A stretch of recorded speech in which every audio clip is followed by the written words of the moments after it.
Want more HFY stories? Smash that subscribe button and ring the bell for notifications. The event horizon shimmered like oil on water, a perfect circle of impossible darkness suspended against the velvet backdrop of the Andromeda Galaxy. For Commander Eva Rostova, it was a mirror, not of her own face, but of the entire human experiment.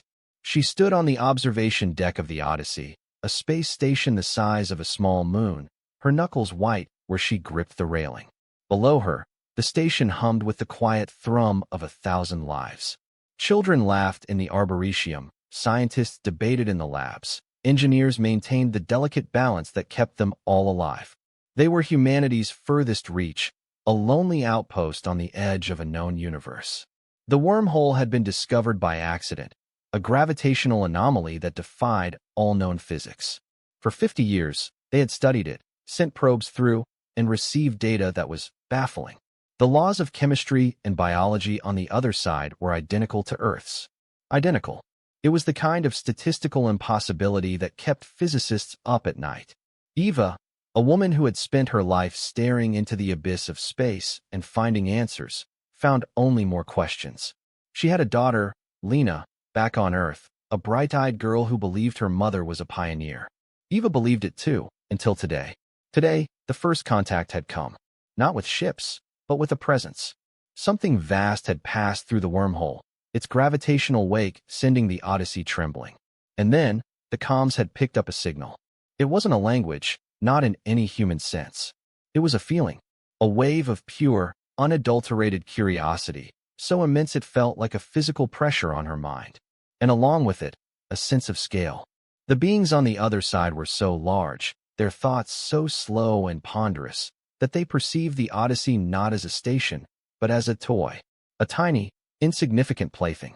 Eva's heart hammered against her ribs. The crew was on high alert, but Eva knew it was pointless. There was no weapon, no defense, against a being that could accidentally crush you because it didn't know you were there. She turned from the viewport, her reflection superimposed over the cosmic spectacle. Her face was a mask of calm, but inside, a storm was raging. The implications were staggering. If life on the other side was identical to Earth's, it meant one terrifying, beautiful thing. We weren't the first. We weren't the origin. We were the escapees. Captain Eris Thorne found Eva in the station's central arboretum, a sprawling dome filled with the scent of damp earth and chlorophyll. He was a man forged from the same stern stuff as the station's titanium hull, but his eyes held a deep, weary worry that even Eva couldn't hide from. "Commander," he said, his voice low, "the council is in session. They want a plan." Eva ran a hand through her short, dark hair, a gesture of frustration she'd long since tried to suppress. "What plan, Eris? We have a ship the size of a moon, and our first contact is with a being that could probably swallow the Odyssey whole without noticing." She gestured helplessly at the towering trees, their leaves of vibrant green that seemed almost mocking in its normalcy. "Everything here, the life, the chemistry, it's a perfect echo of Earth. We're looking at our own family tree, Eris. Just a branch that got a head start billions of years ago." Eris's expression hardened.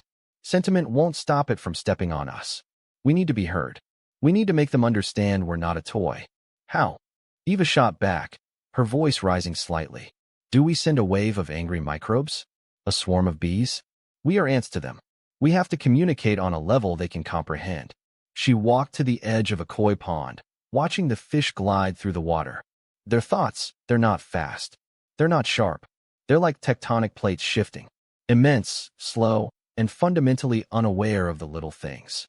A young officer, a communications specialist named Ben Carter, approached them, his face pale.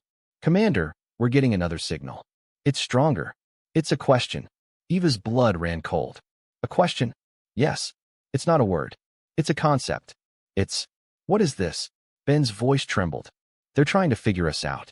But the way they're doing it, it's like a child poking an anthill with a stick. They don't mean any harm, but they don't know the consequences." Eva's mind raced. An anthill, that's what they were. And the stick was coming. She looked back at Eris, her eyes locking with his. "We need to show them. Not tell them. Show them we're alive. We're real. We feel. We hurt."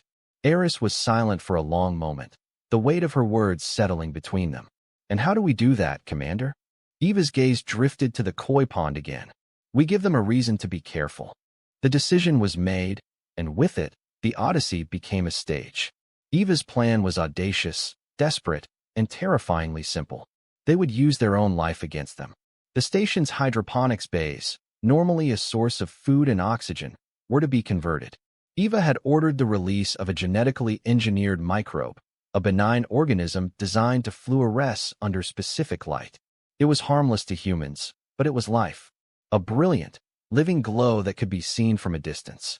They would create a message in light, a vast, pulsing display on the station's outer hull. The entire crew was mobilized, their faces grim with purpose. Eva moved through the corridors, her presence a silent command. She stopped in the med bay, where Dr. Anya Sharma was preparing the microbial cultures. "Commander," Anya said, not looking up from her work. "This is insane. It's a biological gamble." "It's the only gamble we have, Anya," Eva replied, her voice steady. "We have to make them see us. Not as a structure, but as a living, breathing thing. A thing that can be hurt." Anya finally met her eyes, and Eva saw the fear there, mixed with a fierce determination.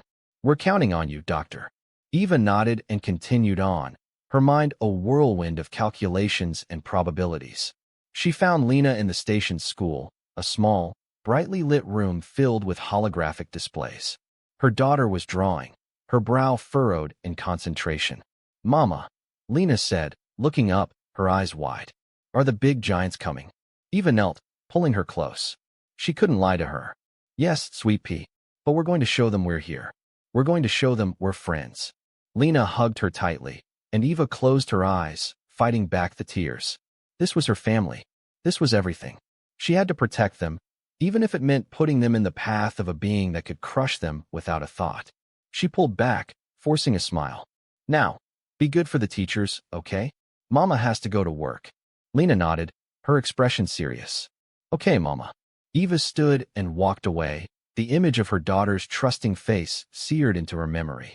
The weight of her decision was heavier than any star. The moment of truth arrived. The Odyssey was now a beacon, a swirling, living tapestry of green and blue light that pulsed across its surface. The entire station was dark, save for the microbial display. It was a breathtaking, eerie sight. In the command center, Eva stood before the main viewport, her reflection a pale ghost against the cosmic canvas. Eris was at her side, his jaw tight. "It's working," Ben whispered, his eyes glued to the sensor readings. "The signal, it's changing. It's attentive." Eva watched, her breath held. The wormhole's event horizon shimmered, and then it happened. A presence emerged. Not a ship, but a shadow. A shape that blotted out the stars, so vast it defied comprehension. It was a gentle giant, a creature of living crystal and nebulae, its form shifting and flowing like a slow-motion river. It didn't have eyes, not in a human sense. It perceived the universe through gravity, through light, through the subtle vibrations of space-time. And it was now looking right at them. The Odyssey, the tiny, glowing toy. Eva's heart hammered against her ribs. The giant drifted closer, its movement impossibly slow, yet covering vast distances in moments. The gravitational pull on the station increased, straining the structural integrity alarms. Eva gave a sharp nod to Eris. Now, Eris triggered the final phase of the plan. They had rigged the station's external speakers, broadcasting not a sound, but a feeling. A complex symphony of emotion, woven from the recorded brainwaves of every crew member. Hope, fear, love, joy. It was a raw, unfiltered broadcast of their collective consciousness. The giant paused. Its ponderous thoughts, which had been a simple, curious, "What is this?" now shifted. It became more complex, more aware. The station trembled violently as the giant reached out a tendril of pure energy, not to crush, but to gently touch the glowing display. As it did, the emotional symphony washed over it. A wave of understanding, slow and profound, rippled through the colossal being. It wasn't an intellectual understanding. It was a visceral one. It felt their fear. It felt their love for each other. It felt the pain of a child separated from her mother. The giant recoiled, not in anger, but in shock. Its form pulsed, a soft, apologetic light emanating from its core. It had seen the anthill. It had seen the stick. And it had finally understood the consequence of its curiosity. The silence that followed was more terrifying than any battle. The giant hung in space, a silent, apologetic monument to its own power. The Odyssey was still trembling, the structural integrity warnings blaring a steady, mournful tone. Eva stood frozen, her hands clenched at her sides. The plan had worked. They had been seen. But at what cost? The giant was still there. It was still a threat that was now aware of them, but a threat nonetheless. Eris's voice was a low growl in her ear. "Commander, we need to prepare for evasive maneuvers. We can't stay here." Eva shook her head slowly. "No, we stay. We're sitting ducks. We showed them we're alive, Eris. We showed them we feel. Now we have to show them we're not afraid." She turned to face him, her eyes blazing with a fierce, irrational courage. "We stand our ground. We show them that we're not just toys. We're people." Eris stared at her, the conflict warring in his eyes. He saw the commander, but he also saw the mother, the woman who was willing to risk everything for a chance at peace. Finally, he nodded. "As you say, Commander." The crew moved with a renewed sense of purpose. The fear was still there, but it was tempered now with a fragile hope. They had made contact. They had been understood. Now, they had to wait. The hours stretched into an eternity. The giant remained, a silent, watchful presence. It didn't move closer, but it didn't move away either. It was a standoff between a child and its broken toy, and the child was trying to figure out how to fix it without causing more harm. Eva watched the giant from the viewport, her mind racing. She knew they couldn't stay here forever. The Odyssey was running out of time. The station's life support systems were straining, the crew was on edge, and the psychological toll was immense. They needed to move. But moving felt like an act of aggression. It felt like running. She had to make a choice that would define humanity's first contact with its creators. The decision came to Eva in a dream, or perhaps it was a message from the giant itself. She saw Lena, her daughter, reaching out a small hand to touch a massive, shimmering finger. The dream was filled with a sense of peace, of understanding. When she awoke, she knew what she had to do. She called a meeting of the station's council, a diverse group of scientists, engineers, and leaders. They gathered in the circular chamber, their faces etched with worry. "We have been seen," Eva began, her voice clear and steady. "We have been understood. But we cannot remain here. The Odyssey is not a home. It is a statement." She walked to the center of the room, her gaze sweeping over them. "We will leave. But we will not run. We will leave a gift." She paused, letting the weight of her words sink in. "We will leave behind a seed of Earth life, a piece of our world, to remind them of where we came from, to remind them that we are their children." There was a stunned silence. Then, Dr. Anya Sharma spoke up. "Commander, that's a beautiful idea, but it's impossible. We can't just jettison a life-sustaining module into space. It's not designed for that. We will design it," Eva said firmly. "We will build a cradle, a self-sustaining environment, powered by a fusion core.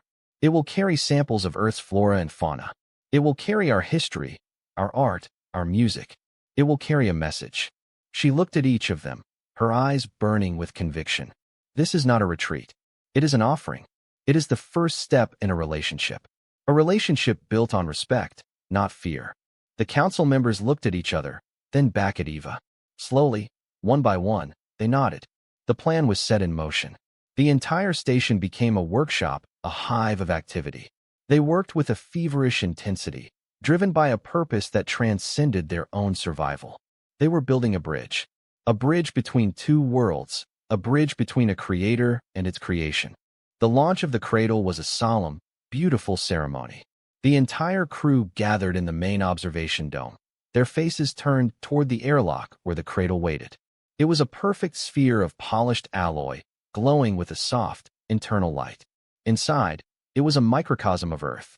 A tiny forest, a crystal-clear lake, a sky painted with the constellations of both galaxies. Eva stood before the cradle, holding a small, data crystal. It contained everything. The history of humanity, from the first stone tool to the first starship. It contained recordings of laughter, of crying, of love. It contained a simple message, spoken in every language known to man. "We are here. We are your children. Do not forget us." She placed the crystal in a recess on the cradle's surface. It hummed softly, accepting its burden. Eris stood beside her, his expression unreadable. "Are you sure this is the right way, Commander?" Eva nodded, her eyes fixed on the cradle. "It's the only way. We have to give them a reason to care.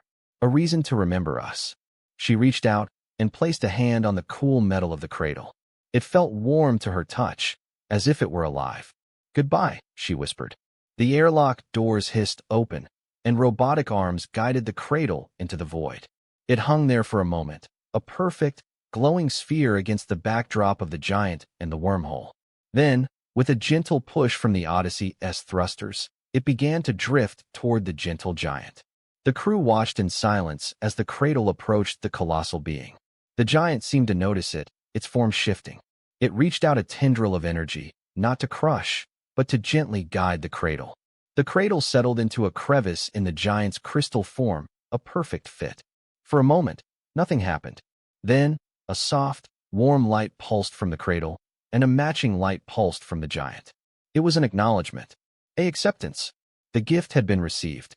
The Odyssey's engines flared to life, and the station began to move, turning its back on the wormhole, on the giant, on the past. They were leaving, but they were not alone. The journey back through the wormhole was a quiet one. The crew was subdued, the initial euphoria of their success tempered by the profound sadness of their departure. Eva stood on the observation deck, watching the event horizon grow larger, a gateway back to a universe that suddenly felt alien to her. She was a child of two worlds now. She had seen her creators. She had seen the face of God, and it was a face of infinite, gentle curiosity. Eris joined her, his presence a silent comfort. "It's done," he said. "We're going home." Eva nodded, but she didn't turn away from the viewport. "We're going to a new home, Eris. We're the first to know the truth. The truth that humanity was not the crown of creation, but a seed cast upon the cosmic winds.